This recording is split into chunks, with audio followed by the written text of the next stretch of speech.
उसने मेन और branch families के प्रोडिजीज को कभी सीरियस नहीं लिया और उनकी डिस्पेयरिंग फेसेस पर हंसती रही, क्योंकि असली प्रोडिजी वही थी। अब पहली बार उसको नर्वसनेस फील हो रही है और उसे यह महसूस करना बिल्कुल पसंद नहीं। दिन के अंत में एक वर्कर उसकी तारीफ करता है, लेकिन वह इग्नोर करती है। वह वर्कर उसे रोक कर कहता है कि रेयॉन चाहे कितना भी हासिल कर ले, वह कभी उसे हरा नहीं पाएगा, न अभी और न कभी। मार्टा एक्सप्लेनेशन मांगती है और वह उसे रेयॉन्स क्रिटिकल वीकनेस की याद दिलाता है, एक ऐसी वीकनेस जो कभी ओवरकम नहीं हो सकती। दूसरी ओर रेयॉन सोर्ड प्रैक्टिस में बिजी है और कुछ बॉयज उससे सोर्ड स्टैंस के बारे में सवाल पूछते हैं। रेयॉन डेमोन्स्ट्रेशन देता है और वे उसकी टेक्निक देखकर हैरान रह जाते हैं। दूर से मार्टा सार्कास्टिक तरीके से कॉम्प्लीमेंट देती है कि रेयॉन इतनी जल्दी उसकी सोर्ड्समैनशिप क्लास तक पहुंच गया और शायद प्रोडिजी भी कहलाए, लेकिन इंटेंशनली वह यह भी कहती है कि रेयॉन्स माना सेंसिटिविटी इतनी खराब है कि उसकी सारी सोर्ड टैलेंट वेस्ट हो जाएगी, क्योंकि वह माना यूज नहीं कर सकता। वह मजाक उड़ाती है कि शायद वह फ्यूचर में इंस्ट्रक्टर बन जाए। Best case scenario. पूरा हॉल साइलेंट हो जाता है, ठीक वैसी रिएक्शन जो मार्टा चाहती थी। उसका मकसद यह रिमाइंड करवाना था कि 4 महीने बाद भी रेयॉन ऑरा नहीं सीख पाया है। पीछे से बटलर ने उसे बताया था कि रेयॉन्स ऑरा टैलेंट बेहद खराब है और पहले डिसर्नमेंट सेरेमोनी में उसकी पोटेंशियल एब्सर्डली लो आई थी। अब 5th ट्रेनिंग ग्राउंड्स पर सिर्फ वही ऑरा उपयोग नहीं कर सकता। बटलर स्पेक्यूलेट्स कि ब्रॉन्ज मेडालियन से मिलने वाली कल्टीवेशन टेक्निक भी मिड या अपर लेवल तक होती है और थोड़ी ही स्ट्रांग होती है। अगर रेयॉन उसे भी मास्टर नहीं कर पाया तो उसका माना टैलेंट बिल्कुल लोएस्ट रैंक का है। यह सुनकर मार्टा खुश हो जाती है, क्योंकि इसका मतलब है कि सोर्ड और फिस्ट टेक्निक्स उसे कभी प्रॉपर वॉरियर नहीं बना पाएंगी। सच ये है कि उसे अब भी यह परेशान करता है कि एक फेलियर ने उसके अटैक को काउंटर कर दिया। जब वह अपनी बातों पर खुश हो रही होती है, वह देखती है कि रूनन उसे ग्लेयर कर रही है। पूछने पर रूनन कोल्ड टोन में उसे ट्रेनिंग हॉल छोड़ने को मजबूर करती है। पूरे दिन ट्रेनिंग के बाद रेयॉन डे खत्म करने का फैसला करता है। उसे मार्शल आर्ट्स सीखने में मजा आता है, क्योंकि पिछली जिंदगी में उसने सर्वाइवल और असैसिनेशन के लिए ही टेक्निक सीखी। अब असली मार्शल आर्ट्स सीखना उसे फन लगता है। रात प्रिडिक्टेबली फ्यूरियस है कि रेयॉन कुछ नहीं बोला जब मार्टा ने उसे ह्यूमिलिएट किया, लेकिन रेयॉन प्रिटेंड करता है कि उसने सुना ही नहीं। वह रात को याद दिलाता है कि अभी लड़ाई से कुछ नहीं मिलेगा। अचानक नॉक होता है और दरवाजा खोलने पर रूनन एक बॉक्स लेकर खड़ी है। रेयॉन उसे देखकर शॉक्ड होता है और भी शॉक्ड तब जब वह बॉक्स खोलकर एक छोटा ब्राउन कन्फेक्शनरी उसे खाने को देती है। असैसिन इंस्टिंक्ट्स उसे रोकते हैं, मगर वह डाउट नहीं करता कि रूनन उसे हार्म करेगी। वह खाता है और टेस्ट से दंग रह जाता है। राथ भी कहता है कि उसने डीमन वर्ल्ड में कभी इतनी स्वीटनेस नहीं देखी। दोनों पागलों की तरह रिएक्ट करते हैं और रूनन धीरे से बताती है कि इसे और भी आइसक्रीम कहते हैं। वह बिना मुड़े चली जाती है। राथ तुरंत दूसरा मांगता है, लेकिन रेयॉन सोचता है कि क्या वह उसकी चिंता करके आई थी। रूनन खुद स्वीट्स की दीवानी है, इसलिए उसने अपना आखिरी ऑर्ब आइसक्रीम उसे दिया। यह सोचकर उसके चेहरे पर हल्की सी मुस्कान आ जाती है और वह तय करता है कि उसे किसी तरह इसका बदला चुकाना है। रेयॉन घर लौटता है और सिल्विया उसे देखकर ऐसे रिएक्ट करती है जैसे महीनों बाद लौटा हो, जबकि वह सिर्फ हफ्ते भर ट्रेनिंग में था। वह डिसेंबर में जूडियल की मंथली रिपोर्ट पढ़ता है और पूछता है कि पैलेस ऑफ वॉरियर्स से कोई इंटेल मिली। जूडियल बताती है कि उन्हें रेयॉन के तेज मार्शल ग्रोथ पर नजर रखने का आदेश मिला था, पर उसकी ऑरा फेलियर ने इंटरेस्ट कम कर दिया। करुण ने सिल्विया में भी इंटरेस्ट खो दिया है। क्यूरियस होकर जूडियल पूछती है कि क्या रेयॉन जानबूझकर ऑरा सीखने से बच रहा है। रेयॉन उसी पर सवाल वापस फेंक देता है, जिससे वह समझ जाती है कि यह पूछने की उसकी जगह नहीं। सच्चाई जिसे राथ प्राउडली बताता है ये है कि रेयॉन ऑरा सीखने में बुरी तरह असफल हो रहा है और राथ इसे पैथेटिक कहकर मजाक उड़ाता है। रेयॉन क्वाइटली ट्रेन करने चला जाता है और राथ उसे मॉन्स्टर कहकर चिढ़ाता है। बाहर आते ही वह लामेर को पंछियों के साथ खेलते देखता है। रेयॉन पूछता है कि वह उसके बैकयार्ड में क्या कर रहा है। लामेर रिप्लाई देता है, तुझे एलिमेंट्स पर स्पेशलाइज ट्रेनिंग देने आया हूँ। अगली सुबह लामेर रेयॉन को पहाड़ पर ले जाता है। रेयॉन प्रोटेस्ट करता है कि उन्हें एलिमेंट्स सीखने थे, यह जगह बेकार है। लामेर उसे ट्रस्ट करने को कहता है। वह रिकॉल करता है कि जब उसने रेयॉन्स कल्टीवेशन टेक्निक इंस्पेक्ट की थी, उसकी ऑरा लावा जैसी थी और दूसरे टेक्निक से अलग प्लेन पर थी। वह चिल को इरेज नहीं कर रही थी, बल्कि फायर के साथ को एग्जिस्ट कर रही थी। अगर रेयॉन इसे समझ ले तो यह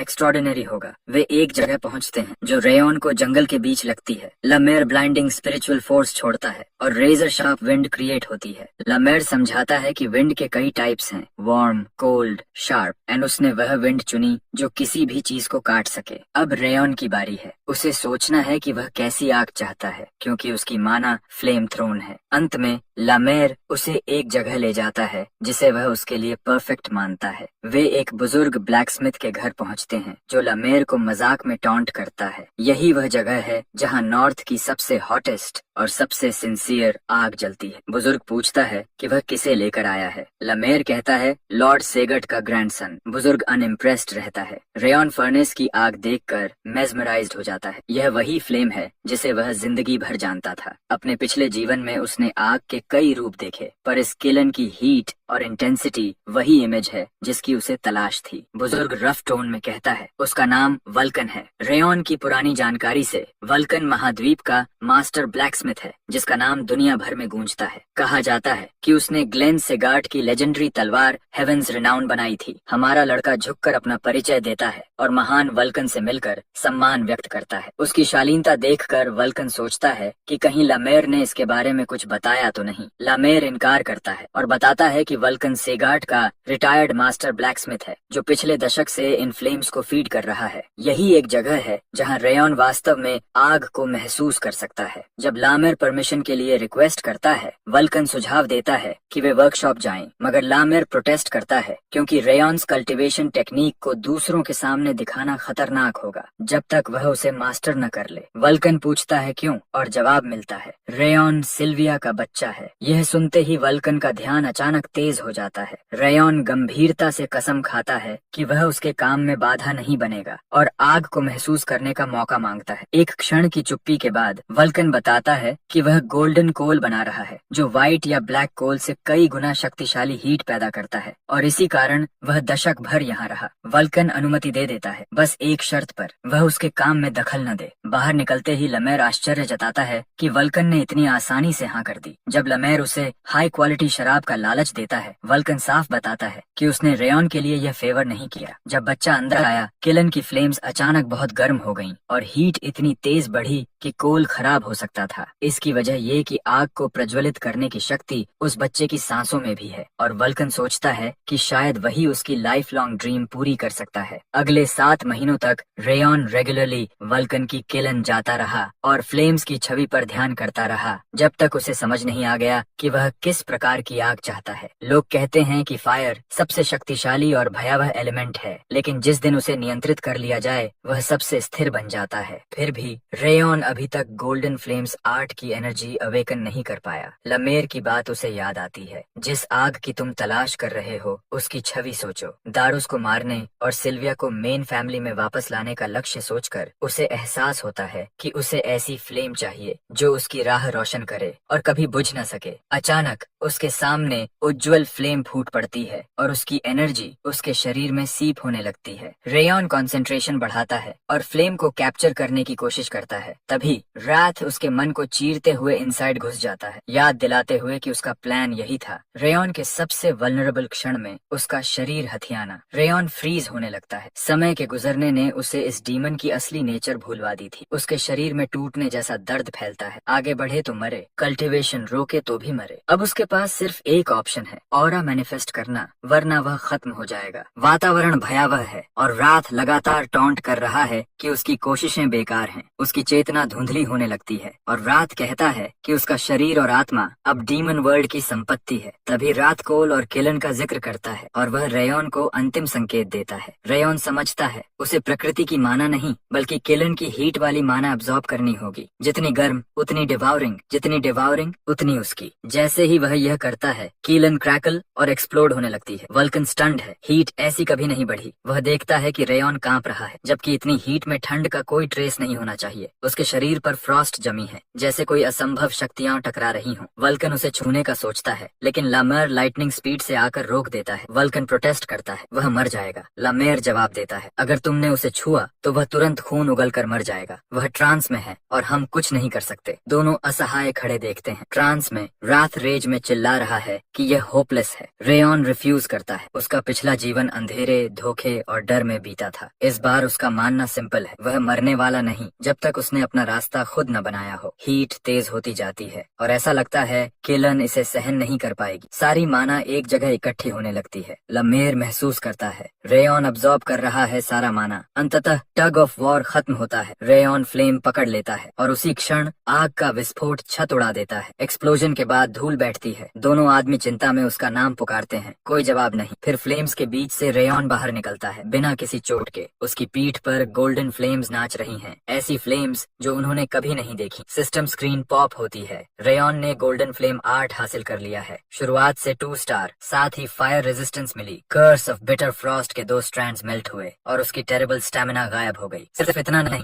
उसने रात की चिल अब्सॉर्ब कर ली और एक नया एट्रीब्यूट प्राप्त हुआ, chill of bitter Frost 2 star. रात की इंटरफेरेंस एक्चुअली ब्लेसिंग बन गई। सिस्टम यह भी बताता है कि इंटेंस मेंटल फोर्टिट्यूड की वजह से सभी स्टैट्स +3 हो गए। रेयॉन शॉक में है, वह जो सालों में होता आज हो गया। रात फ्यूरियस है और डिमांड करता है कि वह कैसे बच गया। रेयॉन स्मग एक्सप्रेशन में रिप्लाई देता है, मैंने पहले कहा था तुम मुझे हरा नहीं सकते। सच्चाई ये है, वह लगभग मर ही गया था। आज की घटना ने साबित कर दिया, चाहे रात कितना भी फ्रेंडली दिखे, वह एनिमी है और अब रेयॉन कभी उसे अपनी वीकनेसेस नहीं बताएगा। वल्कन उसकी हालत देखकर राहत की सांस लेता है। जब वह पूछता है, क्या तुमने ऑरा पा ली? रेयॉन कहता है, हाँ, और यह सब तुम्हारी वजह से। फर्नेस फट चुकी है। रेयॉन अपोलोजाइज करता है, मगर वल्कन कहता है, कोई बात नहीं, तू जिंदा है, वही काफी है। तभी वल्कन फ्लेम्स में कुछ अजीब देखता है, शवल से कोल निकालता है और शॉक में फ्रीज हो जाता है। ये गोल्डन कोल है, वही कोल जिसके लिए उसने अपना जीवन खर्च किया। अतीत में लोगों ने उसका मजाक उड़ाया था, कहा था मिथिकल कोल बनाना पागलपन है। उसी फर्नेस से मिथ बाहर निकल आया। गोल्डन कोल व्हाइट कोल से ज्यादा हॉट और ब्लैक कोल से ज्यादा टेनेशियस है और यह उसका मिरेकल है।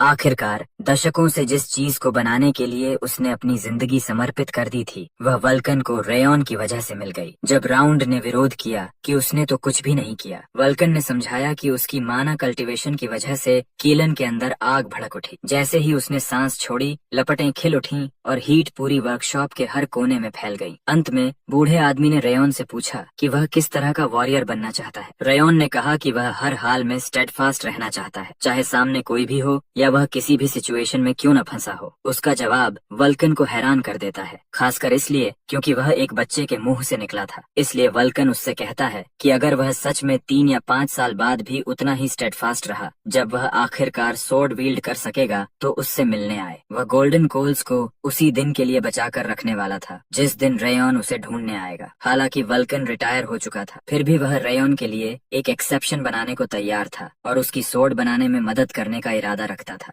थोड़ी देर बाद रेयॉन किलन छोड़कर घर लौट जाता है और वल्कन उम्मीद करता है कि अगली मुलाकात तक उसकी मौत न हो। इसी दौरान लमेर को खुशी होती है कि रेयॉन ने आखिरकार अपनी ऑरा हासिल कर ली। तभी मास्टर सेगार्ड पीछे प्रकट होता है और लमेर उसे ताना मारते हुए कहता है कि रोज आकर अपने ग्रैंडसन की चिंता करने से अब उसे राहत मिली होगी। स्वाभाविक रूप से लॉर्ड सेगार्ड उसकी बातों को सिरे से नकार देता है। लमारे उसके इनकार को नजरअंदाज करता है और बताता है कि रेयॉन्स ऑरा का साइज और प्योरिटी कोई मामूली बात नहीं है। शायद ऐसा इसलिए हुआ क्योंकि उसने किलन की सारी हीट अब्सॉर्ब कर ली थी। इसके अलावा बच्चे ने अपनी नई ऑरा को तुरंत इस्तेमाल कर लिया, जो उसकी इनक्रेडिबल पोटेंशियल को दिखाता है। लॉर्ड ने एक और चीज नोटिस की थी, जिस योग को रेयॉन ने अपने गले में पहना हुआ था, उसने उसे पूरी तरह अपना बना लिया था। 5वें ट्रेनिंग ग्राउंड्स में रूनन अपने हाथों में चॉकलेट का एक बॉक्स लिए रेयॉन्स वापसी का धैर्य से इंतजार कर रही थी। उसी समय चारों तरफ अफवाहें फैल रही थीं कि रेयॉन 7 महीनों से ऑरा नहीं बना पाया और अब लेडी मार्टिया को टॉप टाइटल मिलना चाहिए, क्योंकि रेयॉन उतना इम्पोर्टेंट नहीं लग रहा जितना पहले था। रूनन को ये सारी बातें बिल्कुल पसंद नहीं आती और वह उसे मदद करने का एक तरीका सोचती है। उसे अपनी माँ की सलाह भी याद आती है, जिन लोगों की वह आभारी हो उनका एहसान लौटाना चाहिए। काफी इंतजार के बाद रेयॉन कई महीनों बाद ट्रेनिंग ग्राउंड लौटता है, अब भी रात से इस बात पर बहस करता हुआ कि वह उसे क्यों नहीं हरा पाया। उसकी हैरानी का ठिकाना नहीं रहता जब सबसे पहले उसकी मुलाकात रूनन से होती है, जो उसे ऑर्ब आइसक्रीम से भरा एक बॉक्स देती है। वह इस बात को लेकर चिंतित थी कि रेयॉन ऑरा कल्टीवेट नहीं कर पाया, इसलिए वह उसे हिम्मत रखने को कहती है। रेयॉन पिछली बार की आइसक्रीम के लिए उसका शुक्रिया अदा करता है। तभी रूनन को उससे आती एक रिफ्रेशिंग सेंट महसूस होती है, जो वह पहले भी नोटिस कर चुकी थी। अब वह सेंट ज्यादा स्ट्रॉन्ग और ज्यादा प्लेजेंट लगती है, लेकिन उसे इसकी वजह समझ नहीं आती। रेयॉन एक बार फिर आइसक्रीम के लिए धन्यवाद देता है और रात भी उसके इनक्रेडिबल टेस्ट से बेहद खुश हो जाता है। उसे तुरंत बाकी 2 आइसक्रीम्स खाने के लिए उकसाता है, लेकिन रेयॉन को यह सही नहीं लगता क्योंकि वह मानता है कि रूनन उसे एक ऐसी स्नैक दे रही है जो उसके लिए काफी कीमती है। इसलिए वह रात को बच्चे जैसी हरकतें करने से डांटकर रोक देता है और ज्यादा लेने के बजाय वह बस बॉक्स बंद कर देता है। यह देखकर रूनन चौंक जाती है क्योंकि उसे उम्मीद थी कि वह और लेगा। जब वह पूछती है कि क्या उसका मन ठीक हुआ, रेयॉन हाँ में जवाब देता है, जिससे वह शर्मा जाती है। उसका जवाब उसे बहुत खुशी देता है और वह खुश होकर वहाँ से चली जाती है। केंशिन सोचता है कि वह कभी कभी कितनी मिस्टीरियस लगती है। मार्टा बदतमीजी से बीच में टोकती है और पूछती है कि उस दोस्त का क्या होगा जो अब भी ऑरा नहीं बना पाया और पूरी तरह पीछे रह गया है, यानी रायन। जैसे ही स्टूडेंट्स में मर्मरिंग शुरू होती है, लमेर उन्हें शांत करता है और बताता है कि वह दोस्त सौभाग्य से ऑरा बना चुका है। यह सुनकर मार्ता को गहरा झटका लगता है। वह सोचने लगती है कि उसने आखिर कब ऑरा बना ली। हैरान होने के बावजूद वह पलटकर उसे ताना मारती है कि उसे ऑरा बनाने में इतना समय लग गया। वह उसे याद दिलाती है कि पहली मुलाकात में उसने साफ कहा था कि वह किसी ऐसे इंसान के ऑर्डर्स नहीं मानती जो उससे कमजोर हो। उसके मुताबिक वह काफी पेशेंस दिखा चुकी है कि रेयॉन इतने समय तक एक ऐसा टाइटल पहने रहा जिसका वह हकदार नहीं था। लेकिन अब यह सब बदलने वाला है क्योंकि स्पार में उसे खत्म करने का उसका इरादा पक्का है। वॉरेन अपना हाथ आगे बढ़ाकर मार्टिया और आर के बीच एक डिवाइडिंग लाइन बना देता है। वह मार्टा से पीछे हटने को कहता है क्योंकि 1 महीने बाद स्पार करने की योजना बनाना डिसऑनर है, खासकर तब जब रेयॉन को ऑरा मिले। अभी पूरा 1 दिन भी नहीं हुआ है। इसके जवाब में मार्टा वॉरेन की ऑनर वाली सोच का मजाक उड़ाती है और कहती है कि ऑनर उन्हीं को मिलता है जो उसे डिजर्व करते हैं। वह बताती है कि एक और लूजर ने 1 महीने में ऑरा बना ली, लेकिन उनके वैलेडिक्टोरियन को आधे साल से ज्यादा लग गया। मर्मरिंग फिर से शुरू हो जाती है और मार्टा कहती है कि 7 महीने किसी हाई रैंकिंग टेक्निक से ऑरा बनाने के लिए काफी होते हैं, जो यही साबित करता है कि रेयॉन में टैलेंट नहीं है। वह सबको बताती है कि जो वॉरियर ऑरा इस्तेमाल नहीं कर सकता वह कभी फेमस नहीं होगा, चाहे वह सोर्ड्समैनशिप में कितना ही टैलेंटेड क्यों न हो। वह यहाँ तक अंदाजा लगाती है कि इंस्ट्रक्टर ने स्पार इसलिए सजेस्ट किया क्योंकि पुरानी रैंकिंग फॉल्टी थी और वह नई रैंकिंग बनाना चाहता है। लेकिन लमेर इसका कोई सीधा जवाब नहीं देता। मार्टा के लिए रेयॉन काफी समय से टॉप ट्रेनी का टाइटल पकड़े बैठा था, जबकि उसकी स्किल उस लेवल की नहीं थी और अब उसके नीचे उतरने का समय आ गया था। बात को आगे बढ़ाते हुए वह कहती है कि स्पार का विनर टॉप ट्रेनी की पोजीशन ले सकता है, लेकिन रॉन उसकी बात ठुकरा देता है। रेयॉन कहता है कि बिना पैसे के गैम्बलिंग टेबल पर बैठना मुमकिन नहीं है, इसलिए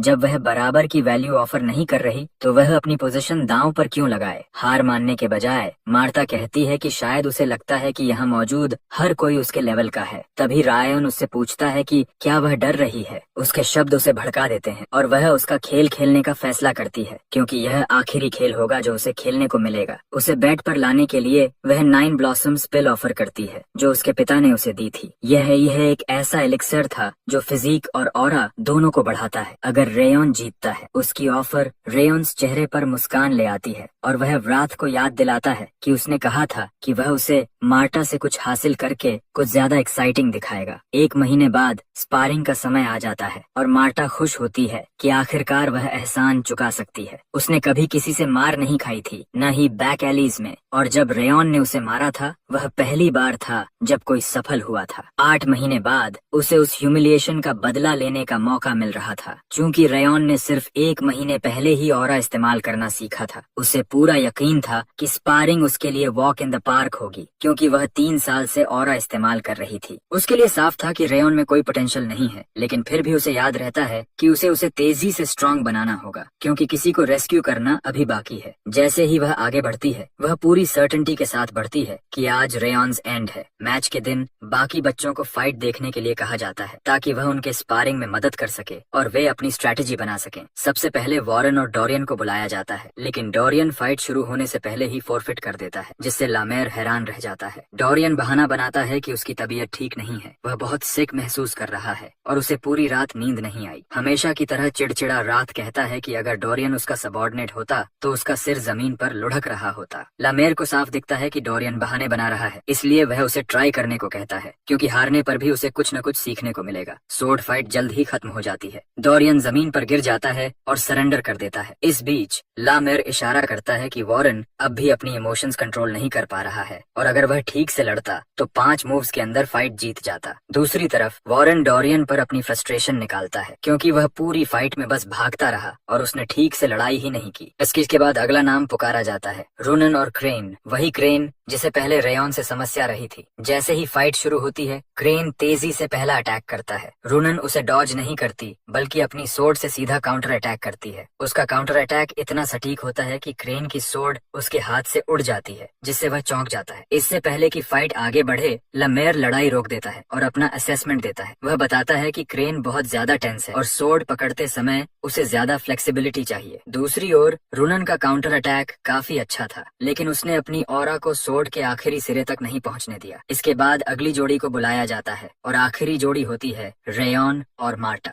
मैदान में दोनों फाइटर्स उन्मादी अंदाज में सोर्ड्स टकराते हैं। एक कैलकुलेटेड अटैक में मार्टा अगला वार रेयॉन्स चेहरे पर करती है, जिसे वह आसानी से काउंटर अटैक से ब्लॉक कर देता है। ऑफेंस में खेलते हुए वह फिर से हमला करती है, लेकिन रेयॉन उसे फिर से काउंटर कर देता है, जिससे वह हैरान रह जाती है। उसकी एक काउंटर अटैक से लगभग हिट होने के बाद वह पीछे हटती है और मानती है कि उसे उम्मीद नहीं थी कि वह उसके हर ब्लो को काउंटर कर पाएगा, जिससे वह स्वीकार करती है कि उसमें सोर्ड्समैनशिप की कुछ स्किल है। लेकिन उसकी वीक ऑरा की वजह से अपनी ऑरा एक्टिवेट करती है और कहती है कि अब वह उसे उसकी जगह दिखाएगी। एक बार फिर किल के इरादे से वह हेड ऑन रेयॉन की तरफ लंजिंग करती है और इतनी नजदीक पहुंच जाती है कि एक आखिरी हिट से उसे नॉकआउट कर सके। उसका शरीर उसकी मूवमेंट्स देख चुका था, इसलिए वह हमेशा की तरह उस अटैक को तुरंत ब्लॉक कर लेता है। लेकिन इस बार अटैक की ताकत कुछ ज्यादा इंटेंस लगती है, क्योंकि वह लगातार उसके अटैक्स ब्लॉक करता रहता है। मार्टा उसे ताना मारती है और पूछती है कि वह कब तक ब्लॉक करता रहेगा, क्योंकि ऑरा इस्तेमाल करना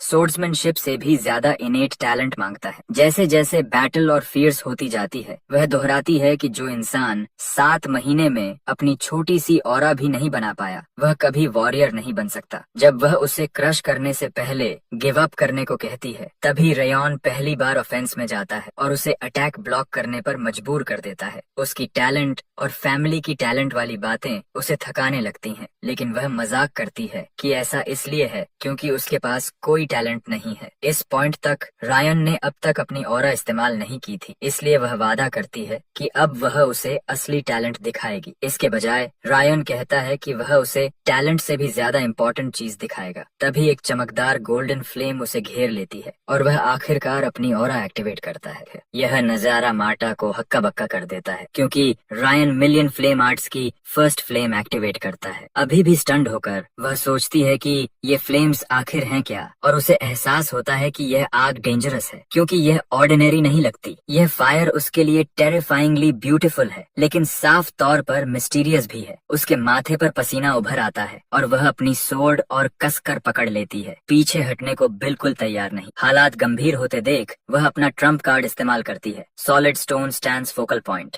फोकल पॉइंट एक स्पेशल आर्ट है जो ऑरा को एक ही जगह पर कंसंट्रेट करता है, और रेयॉन समझ जाता है कि इतनी कम उम्र में इस स्किल का इस्तेमाल कर पाना वाकई इनक्रेडिबल टैलेंट दिखाता है। साफ है कि वह अपने अगले स्ट्राइक में सब कुछ झोंकने वाली है। अटैक से पहले मार्टा उसकी ताकत को मानती है, लेकिन साफ कहती है कि ऑरा होने के बावजूद वह उसके अगले अटैक को सह नहीं पाएगा। वह तुरंत उसकी ओर चार्ज करती है और सोर्ड स्विंग करती है, लेकिन रेयॉन जरा भी पीछे नहीं हटता। जब वह उससे कुछ इंचेस की दूरी पर होती है, वह उसकी सोर्ड से उस अटैक को ब्लॉक कर देता है। तभी एक एक्सप्लोसिव फोर्स निकलती है जो जमीन को चकनाचूर कर देती है और आसपास के स्टूडेंट्स हैरान रह जाते हैं। पूरा फील्ड धुएं से ढक जाता है और स्टूडेंट्स को कुछ भी दिखाई नहीं देता। जब धुआं छांटता है तो मार्टा टूटी हुई जमीन के बीच पड़ी दिखाई देती है। उसकी सोर्ड टूट चुकी होती है, जबकि रायन उसके ऊपर खड़ा होता है। बाकी स्टूडेंट्स के लिए यह बेहद शॉकिंग होता है कि रेयॉन ने लेडी मार्टा को हरा दिया। उसकी इस मिस्टीरियस ऑरा का अचानक इस्तेमाल उन्हें और भी समझ से बाहर लगता है। बेहोश होने के बावजूद मार्टा की मुट्ठी भींची रहती है। रेयॉन के लिए उसकी मेंटल फोर्टिट्यूड उसकी स्किल और टैलेंट से ज्यादा इम्प्रेसिव लगती है। उसी रात लॉर्ड ग्लेन को रिपोर्ट मिलती है कि रेयॉन ने मार्टा को उस ऑरा के साथ कुचल दिया जिसे वह 4 साल से रिफाइन कर रही थी। लॉर्ड ग्लेन पुष्टि करता है कि जिस दिन रेयॉन ने ऑरा हासिल की थी, उसने जो फ्लेम्स देखी थीं, वे बेहद सुंदर थीं और उनकी पावर उनके साइज से कहीं ज्यादा थी। लगता है सिगार्ट के परिवार को अब यह सब पता चल चुका है, इसलिए लॉर्ड लियमर से कहता है कि वह रेयॉन का मार्गदर्शन करे ताकि वह ओवर कॉन्फिडेंट हुए बिना आगे बढ़ता रहे। वह मार्टा के बारे में भी पूछता है और जानता है कि उसे जोरदार इम्पैक्ट लगा है, लेकिन थोड़े आराम से उसकी इंजरीज ठीक हो जाएंगी। असली समस्या उसका साइकोलॉजिकल शॉक है और वे सिर्फ यही उम्मीद कर सकते हैं कि वह इससे उबर पाए। इस बीच जब रेयॉन गार्डनिंग कर रहा होता है, रात हमेशा की तरह गुस्से में रहता है और सही तरीके से काम न करने पर उसे डांटता है। वह जानता है, वह धमकी देता है कि अगर उसने ठीक से काम नहीं किया तो वह उसे आई साइकिल बना देगा। रेयॉन उससे जरा भी नहीं डरता और कहता है कि वह टफ बनना बंद करे, लेकिन रात कहता है कि उसकी हिम्मत सिर्फ इसलिए है क्योंकि वह अपनी वाटर रेजिस्टेंस के पीछे छिपा हुआ है, जो हाल ही में कावर्ड की तरह बढ़ गई है। असल में उसकी वाटर रेजिस्टेंस इसलिए बढ़ी थी क्योंकि रायन ने मार्टा को हराने वाली रात वाटर के साथ 9 ब्लॉसम पिल लिया था, जिससे उसकी एबिलिटीज काफी बढ़ गईं। उसने अपनी 4th फ्लेम लिंक पूरी कर ली थी, जिससे उसके बॉडी, रैंक और सोल में इजाफा हुआ। साथ ही स्ट्रेंथ,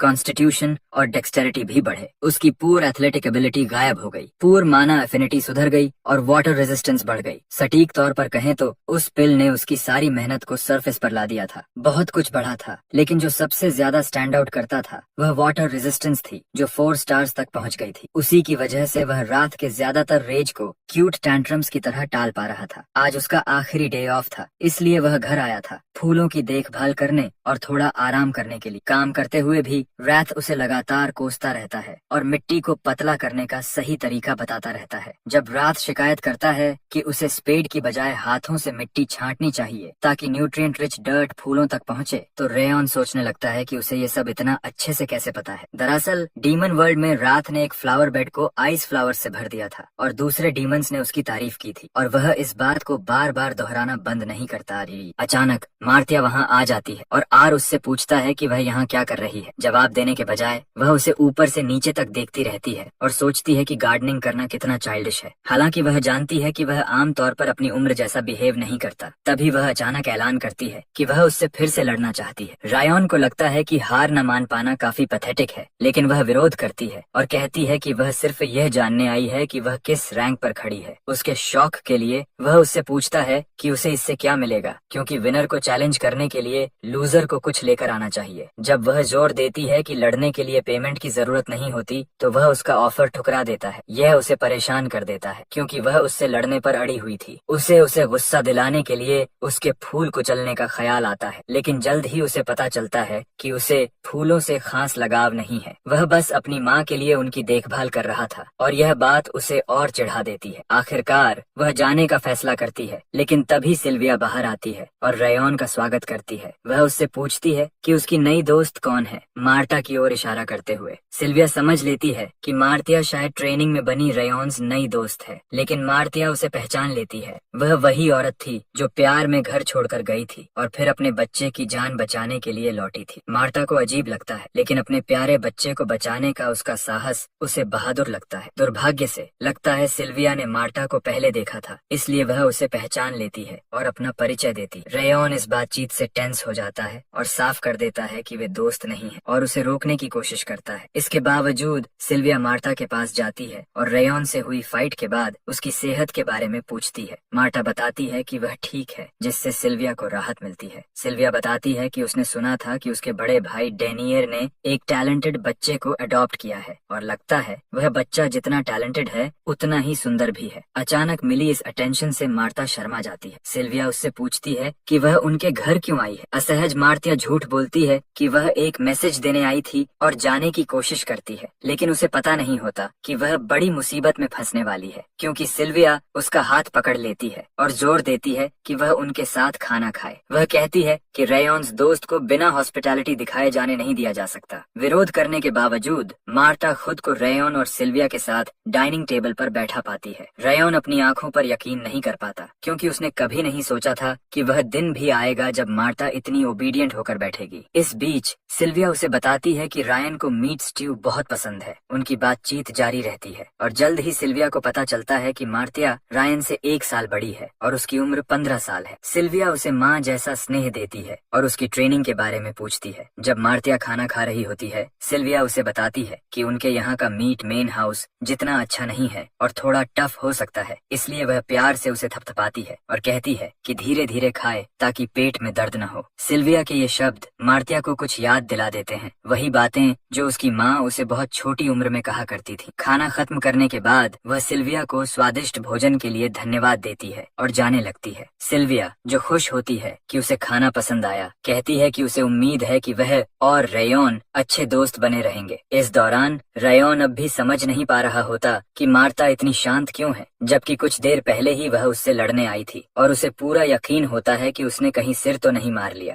जब मार्तिया घर की ओर लौटती है तो उसे साफ लगता है कि रेयॉन जरूर सोच रहा होगा कि वह पागल हो गई है, लेकिन उसने ऐसा व्यवहार इसलिए किया था क्योंकि सिल्विया ने उसे उसकी माँ की याद दिला दी थी और वह उसे दूर नहीं धकेल सकी। सिल्विया के साथ खाना खाना उसे उन दिनों की याद दिला रहा था जब वह अपनी माँ के साथ खाना खाया करती थी। जब उसकी माँ को विच ब्लड चर्च के कुछ दरिंदों ने किडनैप कर लिया था और बाद में उसे डायर ने अडॉप्ट किया था, तब मार्टा ने खुद से वादा किया था कि जब तक वह अपनी माँ को ढूंढ नहीं लेती तब तक वह कभी नहीं हारेगी। वह अब तक उस वादे को निभाती आई थी और रेयॉन से हारने तक उसने एक भी फाइट नहीं हारी थी। सेगार्ड्स ने उसे उसकी पोटेंशियल की वजह से अडॉप्ट किया था और अगर वह इतनी बुरी तरह हारती रही तो हो सकता है वे उसे बाहर निकाल दें। हालांकि उसका पिता डायर एक जेंटलमैन है, फिर भी वह सोचती है कि कहीं यह सब एक फसाड तो नहीं और वह अपनी माँ को ढूंढने की आखिरी उम्मीद भी खो देगी। यह सोचते हुए उसके पूरे शरीर में दर्द दौड़ जाता है कि उसे कभी रेयॉन से हारना नहीं चाहिए था। जैसे ही वह अंदर दाखिल होती है, कैमल नाम का एक वर्कर उसे बताता है कि लॉर्ड डायर ने उसके लिए एक लेटर लिखा है और वह उसे देने का इंतजार कर रहा था। उसके माथे पर पसीना आ जाता है क्योंकि वह सोचती है कि कहीं यह लेटर स्पार के बारे में तो नहीं है। लेटर खोलते ही डायर उसे उसकी पहली हार पर बधाई देता है और लिखता है कि एक हार उसे फेलियर नहीं बनाती, इसलिए उसे चिंता करने की जरूरत नहीं है। वह उसे सलाह देता है कि वह यह सोचे कि वह रेयॉन से क्यों हारी, ताकि वह आगे चलकर अपनी ग्रोथ के लिए उसे फ्यूल बना सके। वह उससे व्यक्तिगत रूप से बात न कर पाने के लिए माफी भी मांगता है क्योंकि उसका मिशन काफी लंबा खिंच गया है। अंत में लेटर में लिखा होता है कि उसकी जन्म देने वाली माँ के वेयर अबाउट्स की इन्वेस्टिगेशन अब भी जारी है और डिनाये उससे हार न मानने को कहता है। इसके जवाब में मार्टा कैमल से कहती है कि वह उसके पिता तक यह संदेश पहुंचा दे कि वह उसके लेटर के लिए बहुत आभारी है। अंदर जाते हुए वह रेयॉन से मिली अपनी ह्यूमिलिएटिंग हार के बारे में सोचती है। जब वह अपने बाल काटती है तो वह तय करती है कि वह अपनी हार को नजरअंदाज नहीं करेगी बल्कि आगे बढ़ेगी, क्योंकि वह अपने पिता को शर्मिंदा नहीं कर सकती। उसके मन में साफ है कि अगर वह इसे नजरअंदाज कर देगी तो यहीं अटक जाएगी और फिर कभी अपने पिता की आंखों में नहीं देख पाएगी जो उस पर इतना भरोसा करता है। वह तय करती है कि अब समय आ गया है कि वह अपने पैथेटिक पास्ट को पीछे छोड़े, बेसिक्स से फिर से शुरुआत करे, आगे बढ़े और खुद को और मजबूत बनाए। अगले दिन ट्रेनिंग सेंटर में स्टूडेंट्स मार्तिया के बिहेवियर में आए अचानक बदलाव से हैरान रह जाते हैं। जब वह सीधे रेयॉन से मिलने जाती है और उसे बताती है कि अधूरी माफी मांगने के बजाय वह अपने ही शब्दों पर चलेगी कि लूजर को विनर के ऑर्डर्स फॉलो करने होंगे, वह रेयॉन को स्तब्ध छोड़ देती है क्योंकि उसे उम्मीद नहीं थी कि वह सच में अपने शब्दों पर अमल करेगी। रेयॉन सोचता है कि शायद इतने कम समय में मार्तिया भी बदल गई है क्योंकि उसने अपनी उम्र से कहीं ज्यादा मैच्योरिटी दिखाई है, लेकिन जब वह देखता है कि वह रास्ते में आने पर डोरियन को लात मार देती है तो साफ हो जाता है कि उसका बदलाव सिर्फ उसी के लिए है, दूसरों के लिए नहीं। जल्द ही नया साल आता है और कई चीजें चुपचाप बदलने लगती हैं। सबकी उम्मीदों के खिलाफ मार्तिया सिर्फ रेयॉन की सुनती रहती है। वॉरेन ने ट्रेनीज को कहीं ज्यादा काम और लेवल हेडेड तरीके से लीड करना सीख लिया और रूनन की सोर्ड पहले से कहीं ज्यादा शार्प और प्रिसाइज हो गई। इस बीच रेयॉन ऐसे ट्रेनिंग करता रहा जैसे उसकी जिंदगी उसी पर टिकी हो। एक प्रैक्टिस सेशन में रेयॉन नया रिवर वॉक टेक्निक इतनी अच्छी तरह इस्तेमाल करता है कि स्टूडेंट्स हैरान रह जाते हैं क्योंकि उन्हें इसे सीखे हुए सिर्फ कुछ ही घंटे हुए थे। उसकी स्पीड लमेर को इतना इंट्रीग कर देती है कि वह मास्टर ग्लेन को रिपोर्ट करने पर मजबूर हो जाता है। लमेर को लगता है कि रेयॉन ने यह टेक्निक विजुअलाइजेशन के जरिए मास्टर कर ली है, जो काफी अनबिलीवेबल है। लमेर की लगातार रैम्बलिंग से लॉर्ड ग्लेन चिढ़ जाता है और पूछता है कि क्या वह उसका बटलर है जो हर मुलाकात में सिर्फ रेयॉन की ही बातें करता है। लमेर इस कमेंट को दिल पर नहीं लेता क्योंकि उसे पूरा यकीन है कि लॉर्ड ग्लेन भी इन कहानियों में दिलचस्पी रखता है। पहाड़ की छोटी से मेन हाउस के कई स्टाफ की फ्रैंटिक मूवमेंट साफ दिखाई देती है, जिससे लमेर को लगता है कि वे किसी चीज की तैयारी कर रहे हैं। लॉर्ड ग्लेन उसे बताता है कि किंगडम ऑफ ओवन से कुछ इनवॉइस कुछ ही दिनों में आने वाले हैं और उसी की तैयारी चल रही है। किंगडम ऑफ ओवन 6 लॉर्ड्स का एक मेंबर है जो कॉन्टिनेंट के सेंटर में स्थित है और साया गार्ड्स के साथ करीबी संबंध बनाए रखने वाली गिनी चुनी शक्तियों में से एक है जो आमतौर पर खुद को आइसोलेट करके रखते हैं। यह नाइट्स का एक किंगडम है जो वॉरियर्स और सोर्ड आर्ट्स को बहुत महत्व देता है। आने वाले एनवॉय का प्रतिनिधि सपोजिडली थर्ड प्रिंस होना था, लेकिन असल में आने वाला व्यक्ति ड्यूक टार्टन होगा,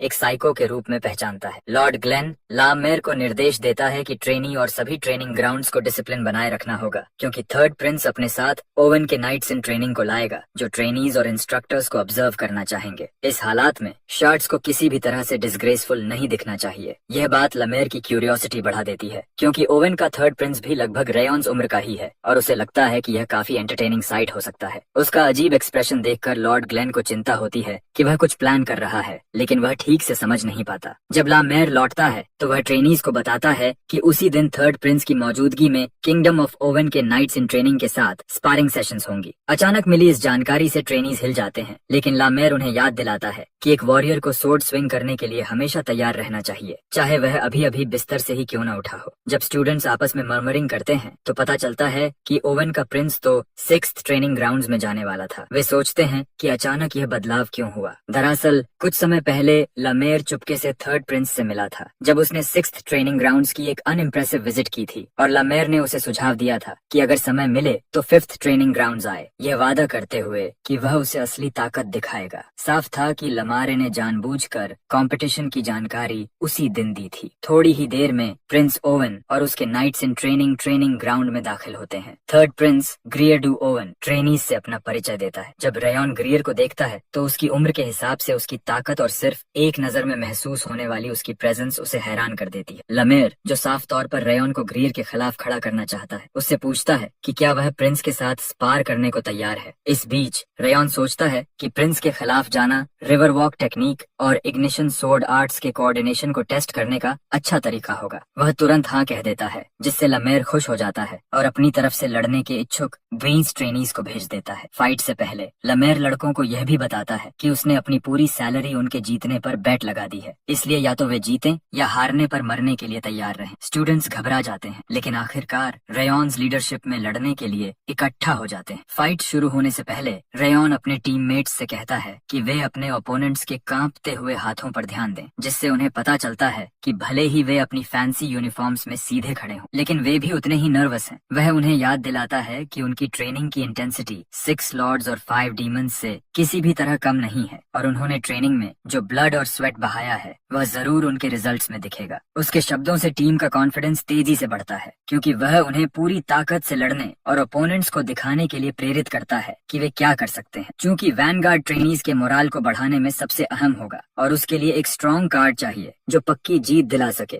इसलिए रॉन मार्टा को वैनगार्ड बनाता है। जब दूसरी टीम का वैनगार्ड सामने आता है तो ट्रेनीज सोचने लगते हैं कि क्या वह सच में उनकी ही उम्र का है, क्योंकि उसका शरीर काफी बड़ा था। दूसरी ओर मार्ता बिना किसी झिझक के उसके सामने खड़ी रहती है। सामने वाला वैनगार्ड अपना परिचय टार के रूप में देता है और कहता है कि मार्टा ने अपने जुवेनाइल बॉडी को उसकी सीमाओं तक होन कर लिया है और वह उसे एक अच्छी फाइट की शुभकामनाएं देता है। उनके फिजिक के अंतर को देखकर बाकी टीममेट्स सोचने लगते हैं कि क्या मार्ता वाकई इतने बड़े ओपोनेंट के खिलाफ जीत पाएगी, लेकिन हमेशा की तरह कॉकी मार्टा तार से कहती है कि यह सारी बकवास बंद करे, क्योंकि वह वैसे भी जीतने वाली है। फाइट शुरू होते ही ग्रियर हैरान रह जाता है कि मार्तिया अपने छोटे फ्रेम के बावजूद स्ट्रेंथ के मामले में टार पर हावी हो रही है। ये हो जाता है कि 5th ट्रेनिंग ग्राउंड के वॉरियर्स बेहद ताकतवर हैं, क्योंकि वे सी कार्ट नामक फॉर्मेशन में आगे बढ़ते हैं और उनकी ताकत किंगडम ओवन के नाइट्स के बराबर मानी जा सकती है। 6th ट्रेनिंग ग्राउंड की तुलना में जो काफी डिसअपॉइंटिंग था, ये ट्रेनीज असली ताकत दिखा रहे थे। इसी बीच ड्यूक टार्टन लमेर से पूछता है कि क्या यही उसका मकसद था जब वह कल अचानक उसके हाइनेस के लॉजिंग्स पर पहुंचा और उसे 5th ट्रेनिंग ग्राउंड में आमंत्रित किया। लमेर जवाब देता है कि उसने ऐसा इसलिए किया क्योंकि 6 किंग्स में से किसी एक के टैलेंटेड फाइटर्स के खिलाफ सुरक्षित रूप से आमने सामने होने के मौके बहुत कम मिलते हैं और यह उसके ट्रेनीज के लिए एक एजुकेशनल अपॉर्चुनिटी है। जब ड्यूक टार्टन इसे बुल कहता है तो लमेर सुझाव देता है कि वे एक छोटा सा बेट लगा लें कि ड्वीन स्पार्स में किसके ट्रेनीज ज्यादा जीतेंगे, क्योंकि सिर्फ देखने से ज्यादा मजा बैटिंग में है। ड्यूक टार्टन उसे असहज करने की कोशिश करते हुए बताता है कि उसके ट्रेनीज ओवन के सबसे प्रॉमिसिंग नाइट्स इन ट्रेनिंग में से हैं, लेकिन लामेर जोर देकर कहता है कि उसे अपने बच्चों पर भी भरोसा है। इस दौरान मार्तिया अपने ओपोनेंट पर लगातार जोरदार स्ट्राइक्स करती रहती है और फाइट बेहद इंटेंस दिखने लगती है। जब उसके एक स्ट्राइक से टार की सोर्ड टूट जाती है तो वह उसकी अटैक्स में लगी स्ट्रेंथ से हैरान हो जाता है, लेकिन लेकिन मार्टा चेहरे पर एक पागल सी मुस्कान लिए लगातार हमला करती रहती है। आखिरकार वह अपनी सोर्ड का सिरा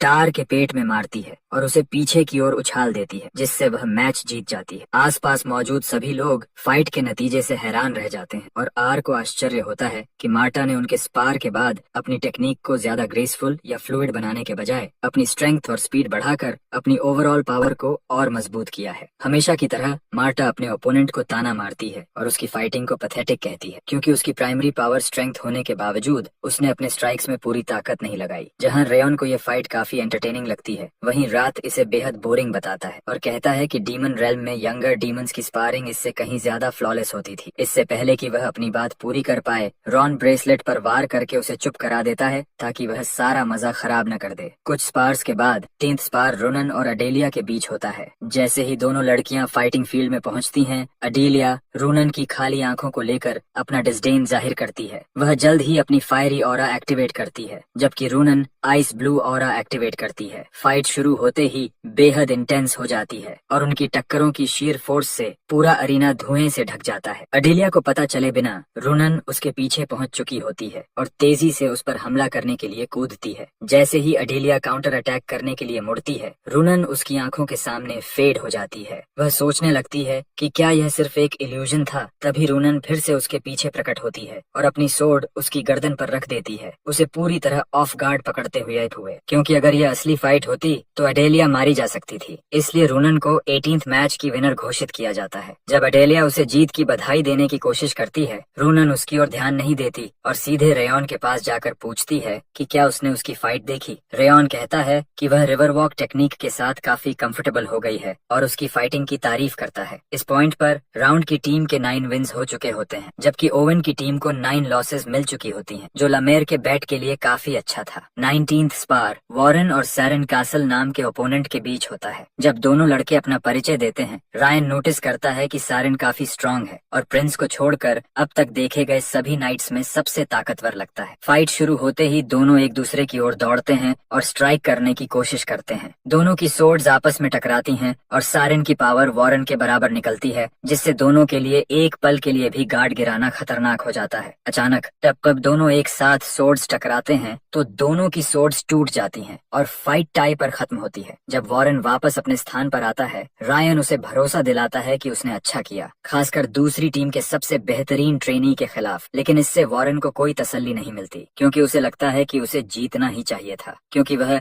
सिगार्ट नाम ढो रहा है। उसे ढाढ़स बंधाने के लिए रायन उसके कंधे पर हाथ रखता है और कहता है कि चिंता मत करो, वह फाइनल राउंड जीतकर सिगार्ट की इज्जत वापस ले आएगा। रायन और प्रिंस ग्रियर स्पारिंग सेशन के 20th राउंड के लिए फाइटिंग अरीना में उतरते हैं। जैसे ही वे सामने आते हैं, प्रिंस ग्रियर हैरान हो जाता है कि रेयन्स एनर्जी उसकी उम्मीद से कहीं ज्यादा ऑर्डिनरी है। जिज्ञासा में ग्रियर रान से पूछता है कि क्या वह मेन फैमिली से है, और जब उसे पता चलता है कि वह ब्रांच फैमिली से है तो वह नाखुश हो जाता है कि उसे एक थ्रो अवे कार्ड के खिलाफ लड़ना पड़ रहा है। ग्रियर का इरादा पहले रोनन, वॉरेन या मार्टिया में से किसी से लड़ने का था, ताकि उसे एक वर्दी ओपोनेंट मिल सके। वह लमेर को ऑफर देता है कि अगर वह अपने ओपोनेंट को हरा दे तो उसे मार्टिया या रोनन में से किसी एक के साथ रीमैच दिया जाए। एक्साइटेड होकर लमेर यह शर्त मान लेता है, बस चेतावनी देने की बात कहते हुए। ग्रियर घमंड से यह भी कहता है कि उन्हें वार्म अप करा दें, क्योंकि यह फाइट ज्यादा देर नहीं चलेगी और उसे असली ओपोनेंट से लड़ने के लिए ताकत बचानी है। ग्रियर तय करता है कि वह अपनी स्ट्रेंथ कंसर्व करेगा और इस ओपोनेंट के खिलाफ अपनी ऑरा का इस्तेमाल नहीं करेगा। इसी दौरान ड्यूक टार्टन सोचता है कि रेयन आखिर किस तरह का मॉन्स्टर है, क्योंकि उसकी प्रेजेंस इतनी हेजी है कि वह उसे लगभग मिस ही कर गया था। लमेर को यह जानकर हैरानी होती है कि उसने इसे नोटिस कर लिया और वह सोचता है कि उसने प्रिंस को वॉर्न क्यों नहीं किया, जो रेयन को एक थ्रो अवे कार्ड समझ रहा है। ड्यूक टार्टन बताता है कि वह उसे वॉर्न नहीं कर रहा, क्योंकि ओवेन का फ्यूचर होने के बावजूद ग्रियर ने कभी हार का स्वाद नहीं चखा है। ऐसे में उसे एक सेफ एनवायरनमेंट में हार का अनुभव करना चाहिए। हालांकि प्रिंस ग्रियर काफी स्ट्रांग है, इसलिए ड्यूक को लगता है कि रेयन जैसा प्रोडिजियस सोर्ड्समैन भी उसे आसानी से नहीं हरा पाएगा। लेकिन लमेर इससे सहमत नहीं होता। अपना मत तय करने के लिए लमेर एक और बेट का सुझाव देता है और ऐसा लगता है कि उसे गैम्बलिंग की लत लग गई है। बेट यह होता है कि रॉन प्रिंस ग्रियर को 5 मूव्स के अंदर खत्म कर देगा। इसी दौरान जब वे बेट पर चर्चा कर रहे होते हैं, रेयन अपनी ऑरा एक्टिवेट कर देता है, जिससे प्रिंस ग्रियर हक्का बक्का रह जाता है। यहाँ तक कि ड्यूक भी मुड़कर शॉक में देखता है। रेयॉन प्रिंस के पास से लाइटनिंग की तरह गुजरता है और उसके बगल में एक स्टैगरिंग ब्लो मारता है जिससे वह जमीन पर गिर जाता है। सिर्फ कुछ ही सेकंड्स में फाइट खत्म हो जाती है और यह साफ हो जाता है कि 5 मूव्स पर बेट लगाने की कोई जरूरत ही नहीं थी। प्रिंस को अचानक एहसास होता है कि उसने रेयॉन को गलत आंका था और यही वजह थी कि वह आखिर में उतरा था, क्योंकि वही असली ताकत था। ड्यूक टार्टन को यकीन करना मुश्किल हो जाता है कि रेयॉन सिर्फ एक ट्रेनी है, क्योंकि उसने पहले ही अपने स्टेप्स और सोर्ड टेक्निक में मास्टरी हासिल कर ली है। तबरेज रकान वहां से मुड़कर जाने लगता है। प्रिंस ग्रीर विरोध करता है कि वह अब भी खत्म नहीं हुआ है। जैसे ही लमेर समझाने की कोशिश करता है कि स्पार खत्म हो चुका है, ग्रीर जिद करता है कि उसने अपनी पूरी ताकत इस्तेमाल ही नहीं की थी और अगर उसे पता होता तो वह शुरू से ही ऑल इन चला जाता। जब वह बोल ही रहा होता है, मार्तिया उसे एफिंग लूजर कहती है क्योंकि वह अपनी हार मानने के बजाय रो रहा है। वह जोड़ती है कि वह उसे किसी और लूजर की याद दिलाता है, वॉरेन की ओर इशारा करते हुए। जब प्रिंस ग्रीयर उसे वैनगार्ड के रूप में लड़ने वाली वॉरियर के तौर पर पहचानता है तो वह कहती है कि वह कड़वा बोलने से खुद को रोक नहीं सकती और अगर वह गालियां सुनने के लिए तैयार नहीं है तो अपना सामान समेट कर निकल जाए। उसकी बातों से आइडेलिया भड़क जाती है और पूछती है कि उसमें रॉयल्टी से इस तरह बात करने की क्या ऑडेसिटी है, लेकिन मार्ता साफ कह देती है कि वह मेन फैमिली की मेंबर है और उसके पास उसके खिलाफ कुछ भी नहीं है। लमेर जल्दी से सबको शांत करता है और रेयॉन से पूछता है कि क्या वह रीमैच करना चाहता है। रेयॉन जवाब देता है कि फाइट का आउटकम तय हो चुका है, खासकर जब उस पर वेजर लगा हो और लड़ाई जारी रखने का कोई मतलब नहीं है। अचानक प्रिंस ग्रीयर अपनी हार स्वीकार कर लेता है, खासकर इसलिए क्योंकि वह रेयॉन्स एबिलिटी को पहचानने में नाकाम रहा और मैच शुरू होने से पहले ही उसे डिसमिस कर बैठा। ग्रीयर कहता है कि उसे अपने व्यवहार पर शर्म आती है और वह अपनी सोर्ड जमीन पर पटक देता है, रेयॉन से एक बार फिर फाइट करने की गुहार लगाते हुए, क्योंकि अगर वह ऐसे ही चला गया तो उसे जिंदगी भर पछताना पड़ेगा। कुछ और देर तक विनती करने के बाद रायन उसके विनम्र रवैये से चकित रह जाता है, क्योंकि उसने उसे सिर्फ एक घमंडी प्रिंस समझा था। इसलिए वह एक बार फिर लड़ने के उसके प्रस्ताव को स्वीकार कर लेता है। वे दोबारा फाइट के लिए तैयार होते हैं और ग्रीर को साफ एहसास हो जाता है कि पिछली हार की वजह यह थी कि वह अपने सामने खड़े शक्तिशाली ओपोनेंट को पहचान नहीं पाया था। इस बार वह पूरी तरह ऑल इन जाने का फैसला करता है और ऑरा का एक अजीब आउटबर्स्ट छोड़ देता है। यह आउटबर्स्ट आर को भी चौंका देता है, यहाँ तक कि मार्टा भी हैरान रह जाती है, क्योंकि उसे पहले अंदाजा नहीं था कि ग्रीर के पास इतना पोटेंशियल है। ड्यूक टार्टन के प्रिंस को वह स्टांस इस्तेमाल करने से रोकने के विरोध के बावजूद ग्रीर आगे बढ़ता है, क्योंकि वह अपनी पूरी ताकत के साथ लड़ना चाहता है। उसी पल राथ आकर रेयॉन को ताना मारता है कि वह यह नहीं पहचान पाया कि उसका ओपोनेंट अपनी ताकत छुपाए बैठा था। इस बीच रॉन बिल्कुल शांत रहता है, उसे पूरा भरोसा होता है कि वह अब भी जीत सकता है। जब राथ इसे बुल कहता है तो दोनों के बीच एक वेजर तय होता है। अगर रेयॉन थर्ड प्रिंस को हरा देता है, जिसकी ऑरा अब कहीं ज्यादा मजबूत और फिजिक ज्यादा विकसित है, तो उसे प्लेज के 4 पॉइंट्स मिलेंगे, लेकिन अगर वह हारता है तो उसे राथ की रेज के 10 पॉइंट्स झेलने होंगे। जल्द ही स्पारिंग शुरू होती है और प्रिंस ग्रीर पहला अटैक करने के लिए आगे बढ़ता है। ये हमला इतना फियर्स होता है कि दोनों फाइटर्स की सोर्ड्स और ऑराज उन्मादी टक्कर में टकराती हैं। उस टक्कर से हुआ एक्सप्लोजन इतना जबरदस्त होता है कि देखने वालों की नजर पूरी तरह ढंक जाती है। फाइट जोरदार तरीके से जारी रहती है और प्रिंस को एहसास होता है कि पूरी ताकत से लड़ने के बावजूद रेयॉन जरा भी पीछे नहीं हट रहा।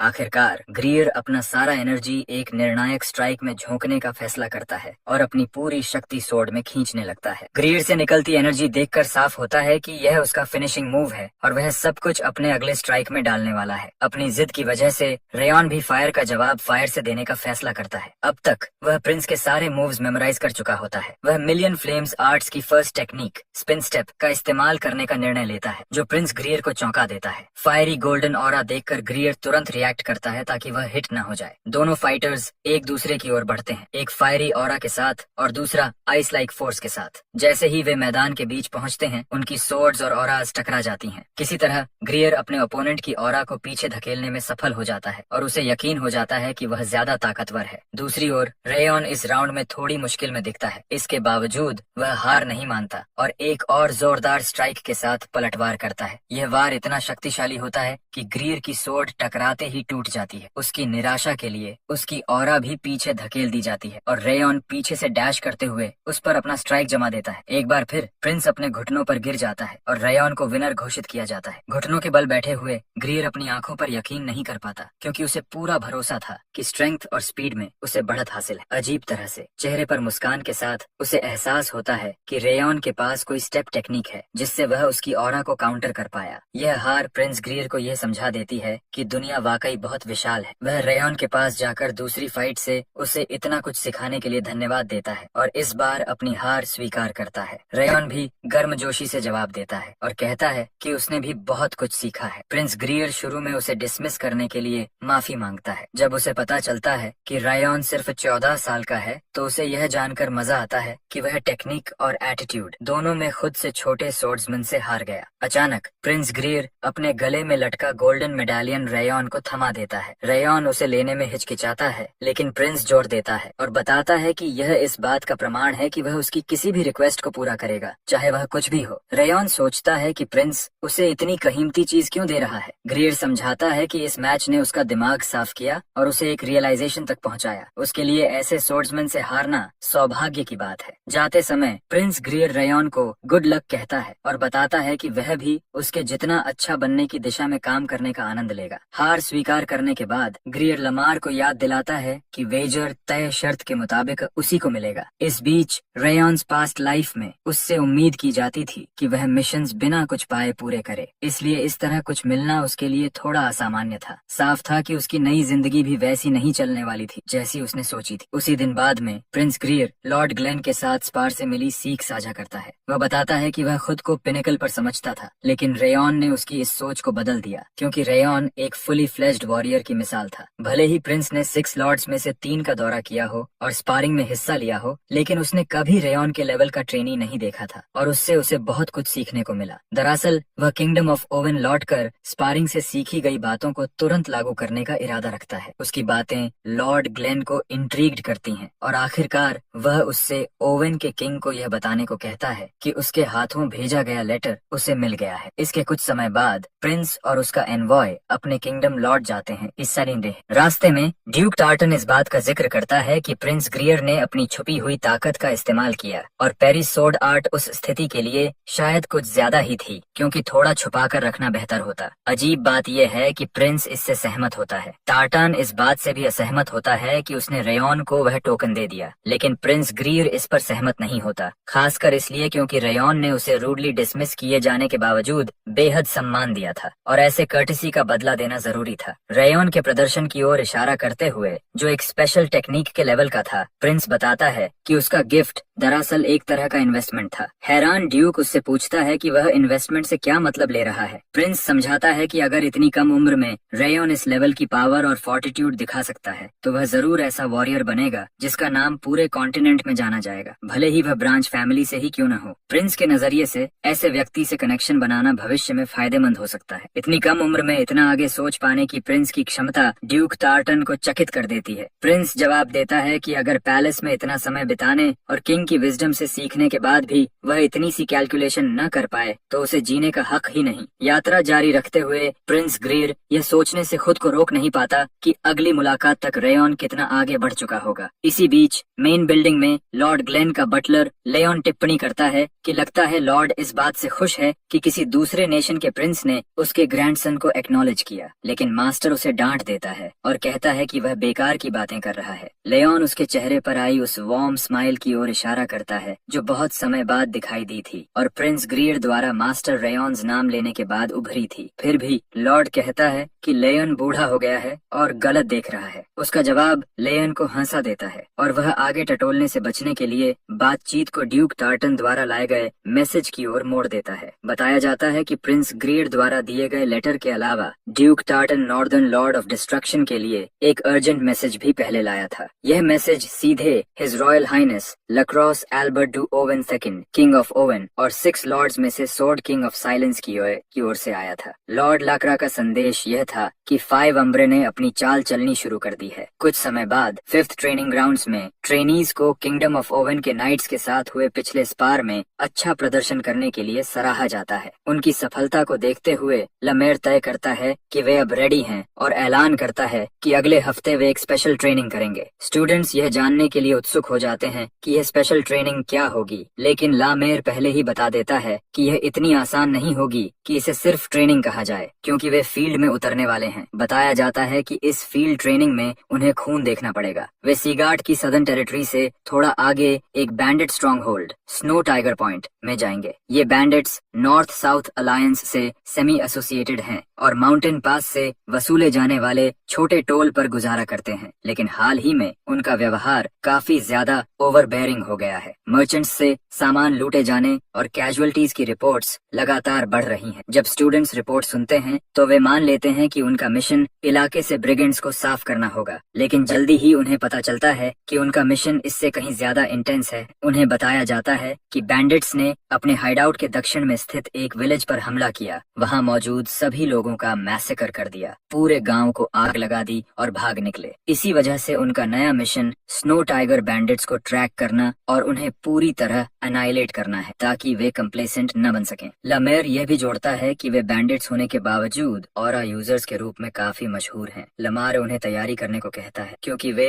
अगले ही दिन निकलने वाले हैं। उस शाम रूनन सोर्ड से कुछ प्रैक्टिस करती है। उसका इरादा था कि निकलने से पहले अपने फॉर्म को थोड़ा रिफाइन कर ले, लेकिन यह वैसा नहीं हो पा रहा था जैसा वह चाहती थी। उसे रेयॉन्स स्टैब याद आता है, स्मूथ और रिलैक्स्ड, लेकिन वह कितनी भी कोशिश करे उसे रेप्लिकेट नहीं कर पा रही थी। जब उसे याद आता है कि रॉन अभी भी ट्रेनिंग रूम में व्यस्त होगा तो उसके मन में आता है कि वह जाकर उससे पूछ सकती है, लेकिन जाने के बजाय वह उसे परेशान न करने का फैसला करती है और अकेले ही कोशिश करती रहती है। कुछ समय तक प्रैक्टिस करने के बाद उसकी मूवमेंट्स थोड़ी स्मूथ हो जाती हैं, इसलिए वह वहीं रुक जाती है। घर जाने से पहले वह रेयॉन को बाय कहने का सोचती है क्योंकि उसे पूरा यकीन होता है कि वह अब भी प्रैक्टिस कर रहा होगा। तभी उसे याद आता है कि उसकी माँ ने कहा था कि इस हफ्ते उसे जल्दी घर आना है क्योंकि और भी आइसक्रीम तैयार होगी। इसलिए वह जल्दी घर जाने और अगले दिन रॉन से अपने सवाल पूछने का फैसला करती है। घर लौटते समय कोई पीछे से उसके पास आता है। रूनन उस व्यक्ति को देखकर चौंक जाती है जिसे वह सिरिया कहती है, और इतने लंबे समय बाद उसे देखकर वह बिल्कुल भी खुश नहीं दिखती। उस आदमी का नाम सिरिया स्लेजॉर्न ऑफ द वैसल हाउस है। वह उसके खट्टे एक्सप्रेशन को नोटिस करता है और मजाक में पूछता है कि इतने समय बाद अपने बड़े भाई को देखने पर वह इतनी सावर क्यों लग रही है, क्या उसने उसकी फीलिंग्स हर्ट कर दी हैं? जब वह दोहराता है कि उसे उसका यह एक्सप्रेशन पसंद नहीं है तो रूनन कांपने लगती है। आखिरकार वह उसकी शानदार स्ट्रेंथ की बात करता है, उसकी उम्मीद से कहीं तेज निकली थी, और यह भी इशारा करता है कि लामेर ट्रेनिंग देने में काफी डिसेंट है। सिरिया कहता है कि उसे उस पर गर्व है, लेकिन इसका मतलब यह नहीं कि वह फील्ड में जाएगी या स्पार में अपनी जान दांव पर लगाएगी। उसका वार्म एक्सप्रेशन अचानक ग्लूमी हो जाता है। फिर वह उसे जमीन पर धक्का देता है और मजाक करता है कि शायद वह फिसल गई। उसे सबक सिखाने के लिए वह उसे उस चिपमंक की याद दिलाता है जिसे वह पहले पाला करती थी, रूबी। हकीकत में वह एक चिपमंक निकालता है और उसे याद दिलाता है कि रूबी कैसे मरी थी, और अगर वह उसकी बातों के खिलाफ गई तो क्या होता है। रूनन की आंखों के सामने वह चिपमंक को अपने हाथों में कुचल देता है और यह उसके मन पर गहरा असर डालता है। यह भयानक कृत्य रूनन की बहुत डरावनी यादों को वापस ले आता है, जिससे वह पूरी तरह टूट जाती है। सिरिया उसकी मानसिक हालत का फायदा उठाता है और कहता है कि वह उसकी है। वह संकेत देता है कि जिस दिन वह उसे लेने आएगा तब तक उसे कोई खतरनाक या मुश्किल काम नहीं करना चाहिए और यह सुनिश्चित करना चाहिए कि वह जिंदा रहे जब तक वह कुछ और तय न करे। मरे हुए चिपमंक्स की यादें रूनन के दिमाग में घूमने लगती हैं और उसे याद आता है कि कैसे सिरिया बचपन में भी जानवरों पर की गई क्रूएल्टी से उसे ताना मारता था। इस पल वही सब फिर से हो रहा था और अतीत से उठती घिनौनी भावना उसे चीखने पर मजबूर कर देती है। जैसे ही उसका बड़ा भाई उसके दर्द का आनंद ले रहा होता है, पास में अचानक एक एक्सप्लोजन होता है और स्मोक फैल जाता है। इस इंटरप्शन से सिरिया का ध्यान भटक जाता है, जबकि रूनन डर से कांपती रहती है। थोड़ी ही देर बाद रेयॉन स्वॉर्ड हाथ में लिए उसके और उसके भाई के बीच आकर खड़ा हो जाता है। चौंकते हुए